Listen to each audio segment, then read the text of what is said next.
Good morning, dear students. Welcome once again to this lecture series, that is e-lectures for the subject code 1004, Communication Skills in English. Unit number 1, Communication Theory and Practice. I am Abhishek Parekh, lecturer in English, GPC Alwar. We have already discussed so many things regarding communication. Introduction, meaning and definition, types of communication, and under that formal and informal communication, as well as verbal and non-verbal communication. Now, chapter 1.3 is art of effective communication.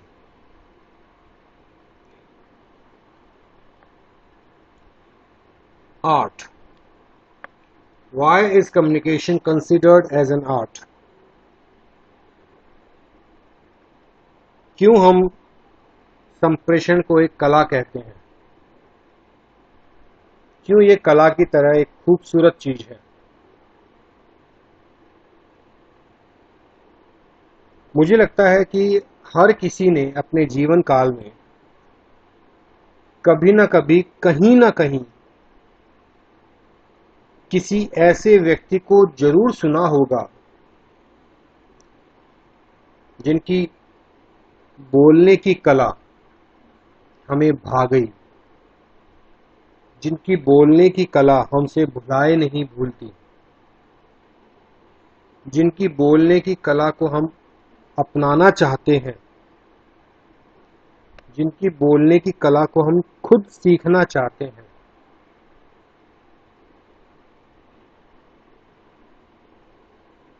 Atal Bihari Vajpayee,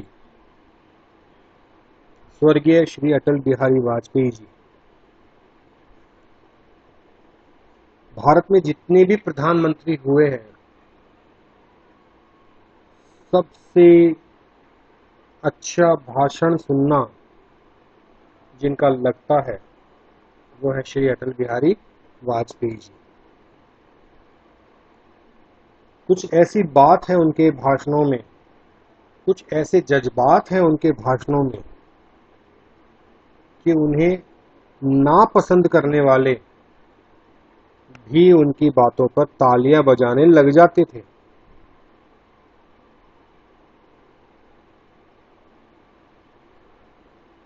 Google पे कभी आप search करके देखिए world's best orators,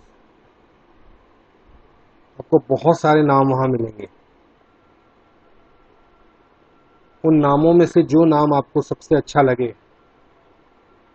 उनके कुछ videos आप YouTube पर ढूंढ कर देखें, उन्हें आप सुने, उनकी प्रेजेंटेशन को देखें।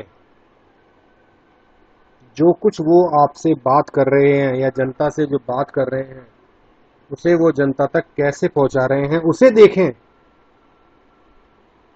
आप स्वयं कहेंगे कि वाकई में ये एक कला है, ये एक अद्भुत कला है। It's an extra ordinary art. लेकिन मैं आपको सिर्फ ये कहना चाहता हूं कि इस कला को सीखना कोई कठिन कार्य नहीं है। शर्त एक ही है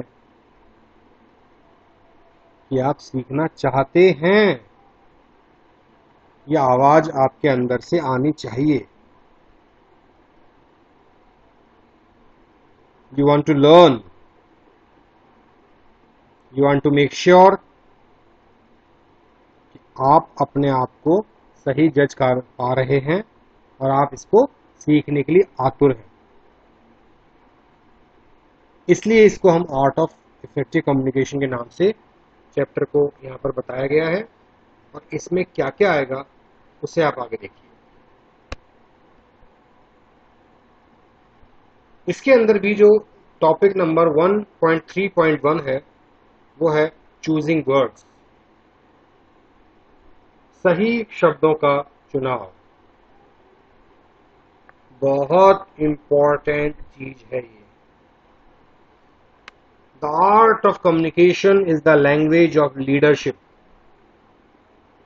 कम्युनिकेशन की जो कला है वो नेतृत्व की भाषा है, लीडरशिप की लैंग्वेज है।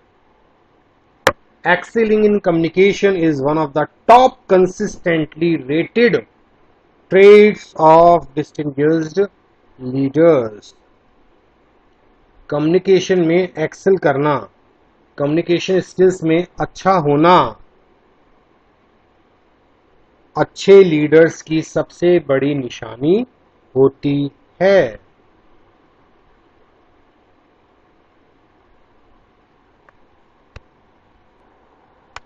The ability to exchange ideas with others, understand their perspectives, solve problems, and successfully utilize the steps and processes depends significantly on how effectively one is able to communicate with others. ये जो sentence आप यहाँ पर देख रहे हैं, ये आपको बड़ा सा सेंटेंस लग रहा होगा, लेकिन आप इसको बड़े छोटे छोटे टुकड़ों में अगर आप समझें, the ability to exchange ideas with others, दूसरों के साथ में आइडियाज को एक्सचेंज करने की जो एबिलिटी है, टू अंडरस्टैंड देयर पर्सपेक्टिव्स, दूसरों के किसी बात के पहलू को समझना, उनके विचारों को जानना, to solve problems and successfully utilise the steps, दूसरों की प्रॉब्लम को सॉल्व करना, depends significantly on how effectively one is able to communicate with others. ये जितनी भी बातें यहां लिखी हुई हैं, इन सब बातों को कोई भी व्यक्ति आसानी से पूरा कर सकता है यदि उसकी कम्युनिकेशन स्किल्स डेवलप्ड हैं, यदि उसकी कम्युनिकेशन स्किल्स अच्छी हैं, तो उस व्यक्ति के लिए ये कोई कठिन कार्य नहीं है। There are many tools available to you as you communicate. जब भी आप कम्युनिकेशन करते हैं तो बहुत सारे टूल्स आपके लिए अवेलेबल होते हैं, बहुत सारी चीजें आपके लिए अवेलेबल होती हैं। You just have to be aware of them and then use them purposefully. आपको उन्हें देखना होता है, उन्हें समझना होता है और उन टूल्स को यूज करना आना चाहिए। The better you become at using these tools, the better you will be at communicating. जितना बेहतर आप उन टूल्स का यूज कर पाएंगे उतना ही अच्छा आपका कम्युनिकेशन हो पाएगा। मैं बड़े सिंपल शब्दों में आपको एक बात बताना चाहता हूं। कम्युनिकेशन स्किल्स को इम्प्रूव करने के लिए कोई मंत्र नहीं है जिसका जाप आपने कर लिया, जिसकी 108 मालाएं आपने फेर ली, आप सुबह उठे और बहुत बड़े प्रवक्ता बन गए, बहुत बड़े वक्ता बन गए। नेवर।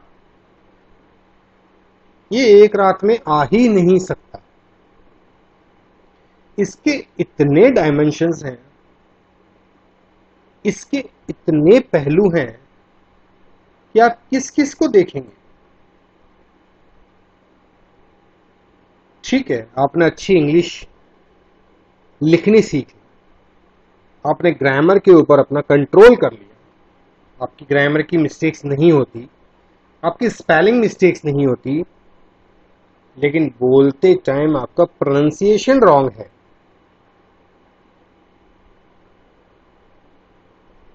आपका प्रोनाउंसिएशन अगर रॉन्ग है तो जब भी आप कोई बात कहेंगे तो people will always miss interpret your message. जबकि आप बहुत अच्छे हैं लिखने में, लेकिन एक पहलू आपका ठीक नहीं है और वो है प्रोनाउंसिएशन, उच्चारण। तो वो भी कम्युनिकेशन का एक बहुत बड़ा एलिमेंट है। चलिए, आपका उच्चारण बहुत अच्छा है, लेकिन आपका एटीट्यूड ठीक नहीं है। आप लोगों से झल्लाकर बात करते हैं, आप लोगों से गुस्से में बात करते हैं, आप लोगों को सार्केस्टिक वे में सुनाते हैं, आप लोगों की इंसल्ट करते हैं अपनी बातों से। कौन आपसे बात करना पसंद करेगा? बताइए, कौन करेगा? चलिए, नेचर के बहुत अच्छे हैं, किसी की आप बुराई नहीं करते, आपकी इंग्लिश लिखने वाली भी अच्छी है, वोकेबुलरी अच्छी है, आप बोल भी अच्छा लेते हैं। एक ही प्रॉब्लम है, आप बोलते टाइम पूरा हिलते हैं, आप बोलते टाइम बार बार हाथों को हिलाते हैं, आप बोलते टाइम मोबाइल यूज कर रहे हैं, आप बोलते टाइम टीवी देख रहे हैं। करके देखिए ऐसे कम्युनिकेशन, क्या ये कम्युनिकेशन इफेक्टिव रहेगा? ट्राई कीजिएगा, आपको पता चल जाएगा। People will start complaining about this. लोग कहेंगे बात करनी है तो पहले सीधे खड़े हो। टीचर्स बोलते थे ना, first you stand properly, you sit properly. Why? Because your body language is not telling the receiver or the listener that seriousness is not there in you, कि आपके अंदर वो सीरियसनेस नहीं है। लोगों को यही डाउट हो रहा है, जो आदमी सीधा नहीं खड़ा हो पा रहा, जो आदमी सीधा नहीं बैठ पा रहा, वो क्या बात करेगा? तो ये सब भी टूल्स ही है, हमें इन सबको बराबर बराबर तरीके से सीखना पड़ेगा, और ये आप प्रैक्टिस से कर पाएंगे। मैं आपसे ये कह रहा था कि ये ओवरनाइट नहीं हो सकता। You need to practise regularly, you need to practise a lot.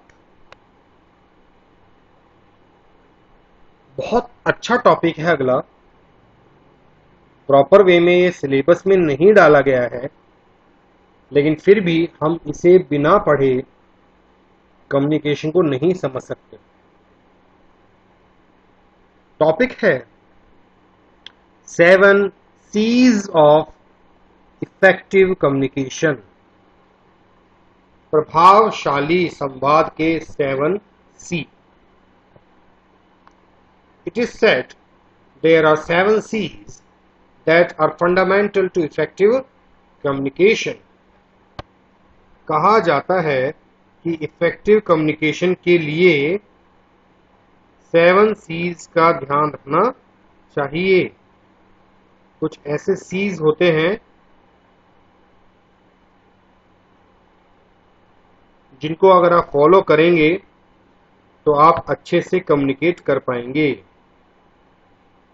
देखिए जरा, The 7 C's of communication is a list of principles for written and spoken communications to ensure that they are effective। कुछ ऐसे सिद्धांत हैं, कुछ ऐसे नियम हैं जो ये तय करते हैं कि आप जो भी कुछ लिख रहे हैं, जो भी कुछ आप कह रहे हैं, दोनों ही माध्यम से कैसे भी आप संप्रेषण कर रहे हैं, वो इफेक्टिव होना चाहिए, वो इफेक्टिव होना चाहिए। The 7 C's are, number 1 clarity. C में जो पहला सी है वो है क्लैरिटी। दूसरा जो सी है वो है करेक्टनेस। जो दूसरा सी है वो है करेक्टनेस। तीसरा जो सी है वो है कंप्लीटनेस। चौथा कॉन्क्रीटनेस। पांचवा conciseness.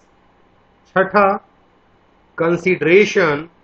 And the 7th one is courtesy.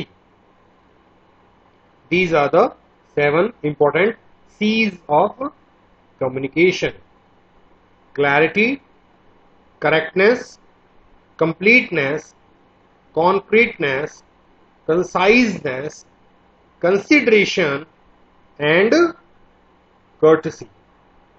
ये 7 होते हैं।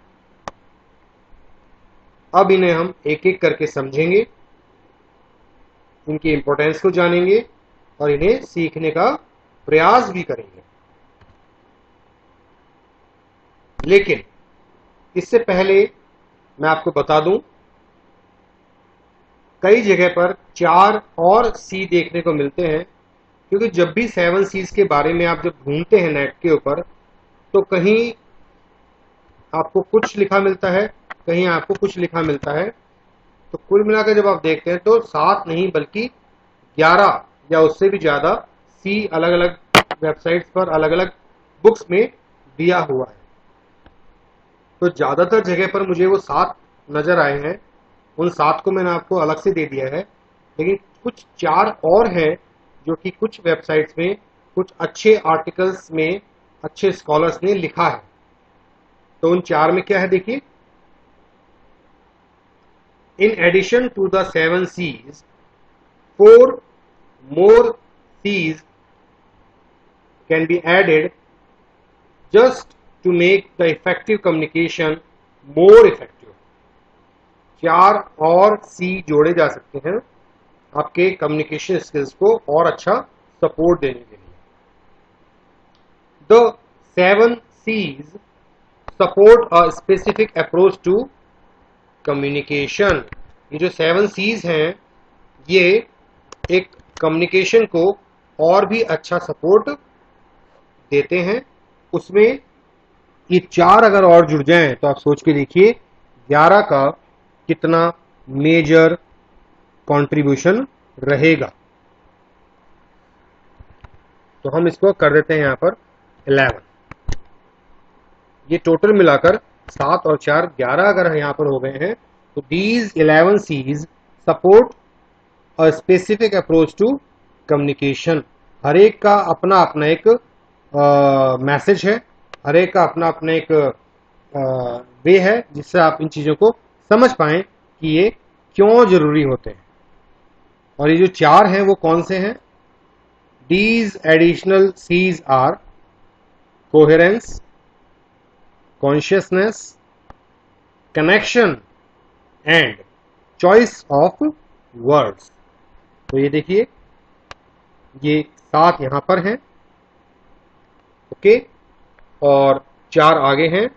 तो इनको आप देखेंगे तो टोटल मिलाकर 11, टोटल मिलाकर जो है वो 11 आपको C's ऑफ इफेक्टिव कम्युनिकेशन मिल जाएंगे। चलिए बात करते हैं नेक्स्ट स्लाइड में, एक एक करके उनको हम लेते हैं। ये जो वीडियो है, इस वीडियो में मैं केवल जो टॉप 7 हैं उनको लूंगा और जो बाकी बचे हुए 4 हैं उन्हें मैं अगले वीडियो में आपसे शेयर करूंगा। Now let's start with first one, that is clarity. Clarity का मतलब क्या होता है? It is important to be clear about the purpose of the message you are delivering. आप क्लियर रहें किस चीज के लिए, जो भी मैसेज आप दे रहे हैं उसके लिए। It is important to be clear about the purpose, यानी कि उद्देश्य, of the message you are delivering, जो मैसेज आप डिलीवर कर रहे हैं उसका जो भी उद्देश्य है आप उसके लिए बिल्कुल क्लियर रहें कि आपका कम्युनिकेशन करने का पर्पस क्या है। The recipient should be made aware of why they are receiving।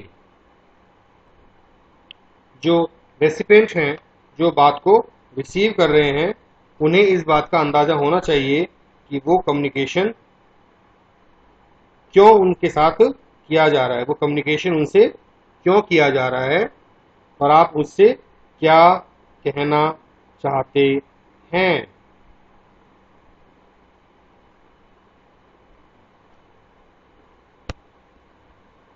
Here is a spelling mistake. I'm going to correct it. RECEPINT. Obviously, sometimes human errors are there, typo errors are there. So whenever I check it, directly I correct these errors and I make sure that you are getting error-free material. The recipient should be made aware of why they are receiving the message and what you are trying to achieve by delivering it। जिसको भी आप message दे रहे हैं, जिससे भी आप communicate कर रहे हैं, उसे ये पता होना चाहिए कि आप उससे बात क्यों कर रहे हैं। It is essential that the content of the communication is itself clear. ये बात बिल्कुल आवश्यक है जानना कि जो भी कम्युनिकेशन करने वाला पर्सन है वो, I am sorry I got confused, और इस चीज को आप वापस एडिट करेंगे कि जो रेसिपिएंट की स्पेलिंग है वो बिल्कुल ठीक थी, बट इट्स लाइक कभी हम ब्लैंक खुद हो जाते हैं इतना पढ़ते पढ़ते पढ़ते। That was the correct spelling, I have again consider.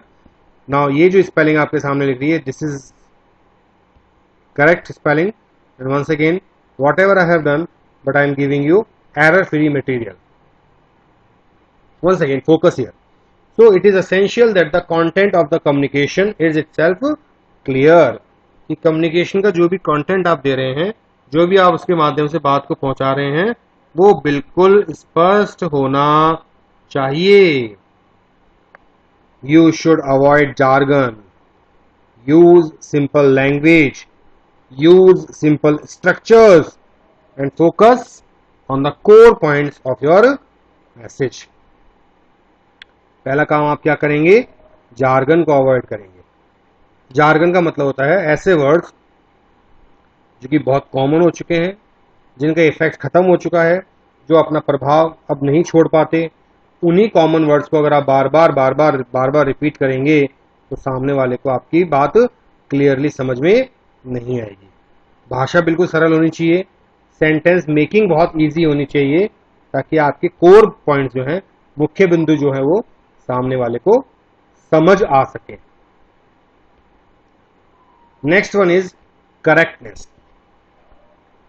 It is essential that both the factual information you are including in your communication and the language and grammar you use are correct। पहली बात तो जो भी fact आप पहुंचा रहे हैं, जो भी आंकड़े आप अपनी बातों से सामने वाले को पहुंचा रहे हैं, प्लस उसके अलावा जो भी भाषा का प्रयोग आप कर रहे हैं और उसकी ग्रामर जो भी आप यूज कर रहे हैं, वो सबका सब करेक्ट होना चाहिए। If your audience spots errors in either, they will be distracted। जैसा पिछली स्लाइड में मैं हो गया था थोड़ा सा, और उससे आप डिस्ट्रैक्ट हुए होंगे। They will be distracted and your credibility will be greatly reduced, limiting the effectiveness of your communication।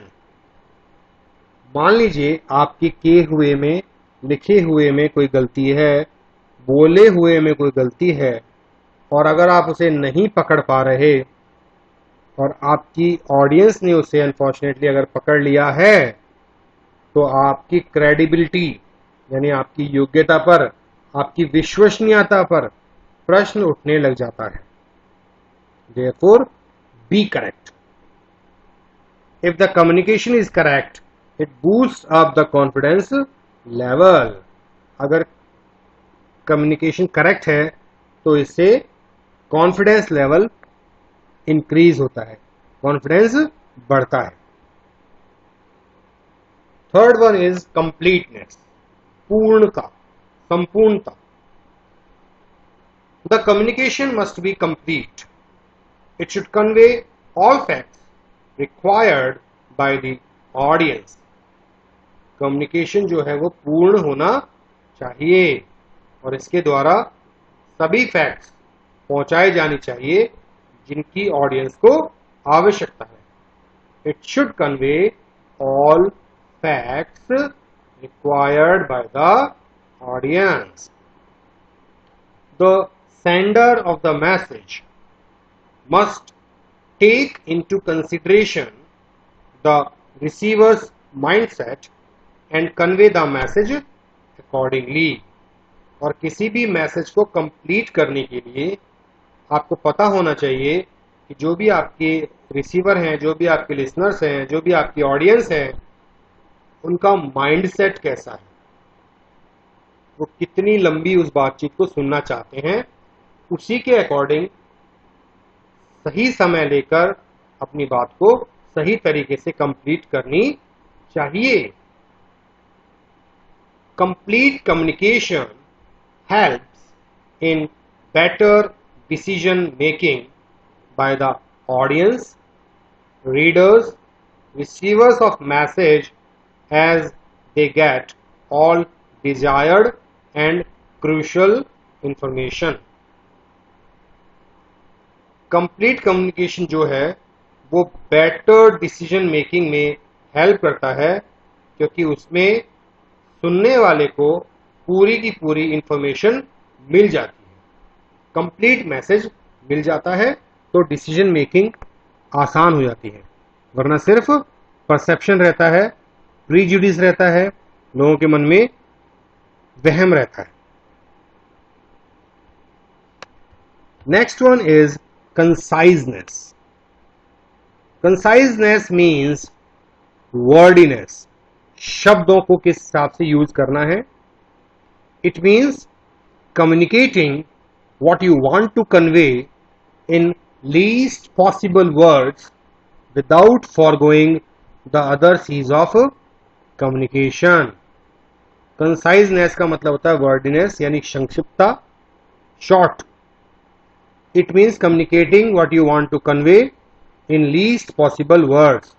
कम से कम शब्दों में अपनी बात को पहुंचाना, लेकिन इसमें ध्यान रखें आप बाकी सीज ऑफ कम्युनिकेशन को ना भूलें।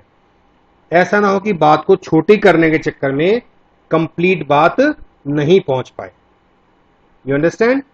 मैं आपको यही कह रहा हूं कि आप किसी भी सी को फॉलो करें, लेकिन उसमें इस बात का ध्यान रखें कि जो बाकी सीज ऑफ कम्युनिकेशन है उनके ऊपर कोई गलत असर नहीं होना चाहिए, या यूं कहें कि उनका इम्पैक्ट खत्म नहीं होना चाहिए। It underlines and highlights the main message as it avoids using excessive and needless words. इसकी खास बात यह है कि ये मेन मैसेज को हाईलाइट करता है और एक्सेसिव और नीडलेस शब्दों को हटा देता है, उनको रिमूव कर देता है। Concise communication provides short and essential message in limited words to the audience.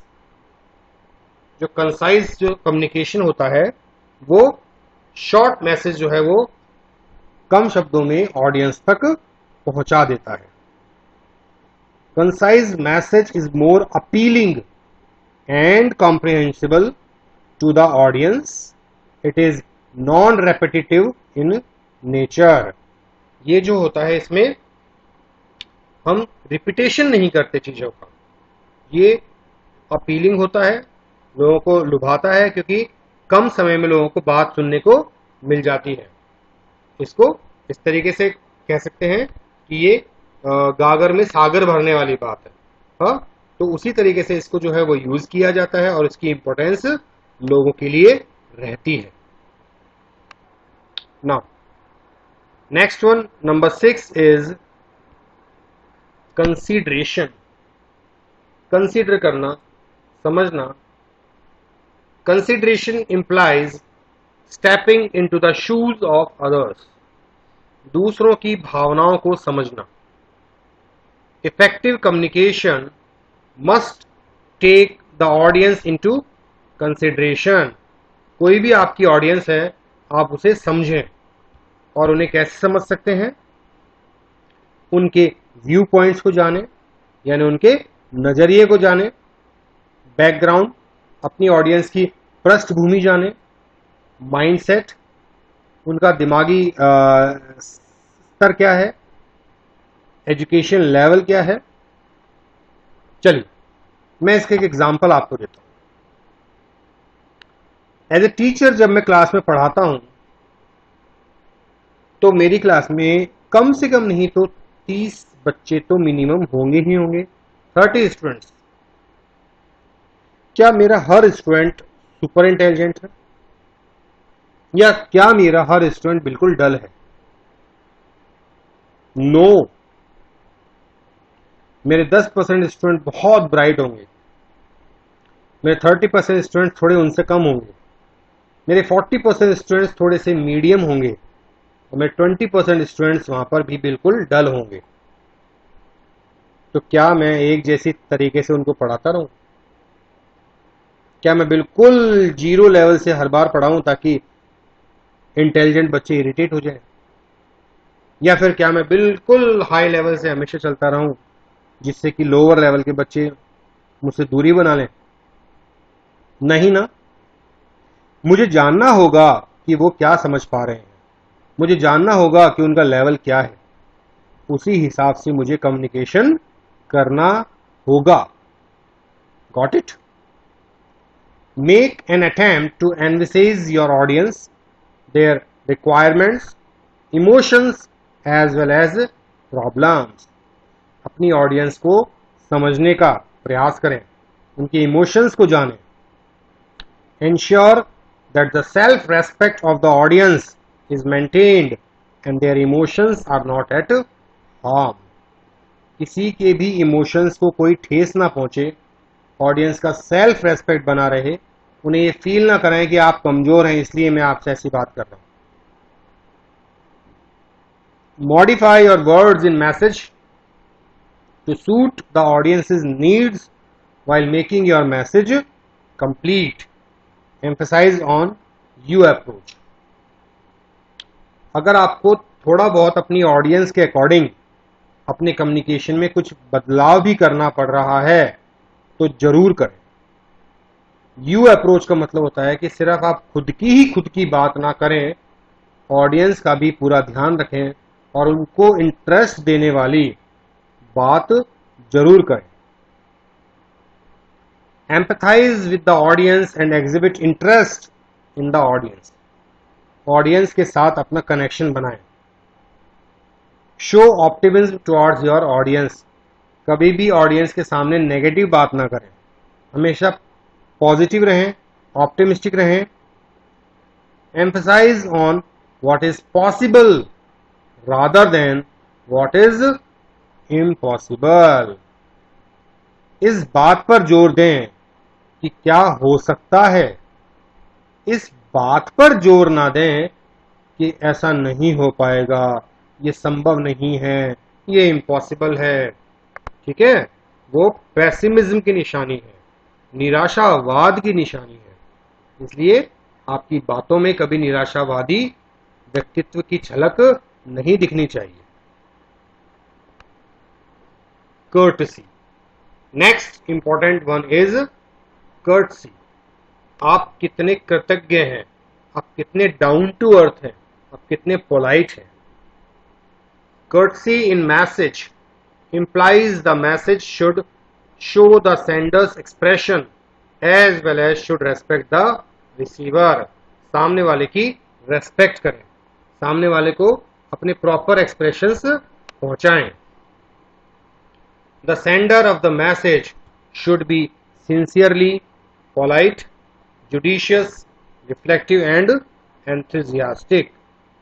जो भी बात को पहुंचाना चाह रहा है, यानी जो भी वक्ता है, बोलने वाला वक्ता कहलाता है, स्पीकर कहलाता है, वो अपनी बात को पोलाइट तरीके से समझते हुए सामने वाले को उसकी फीलिंग्स का रेस्पेक्ट करते हुए ही पहुंचाए तो ज़्यादा अच्छा प्रभाव पड़ता है।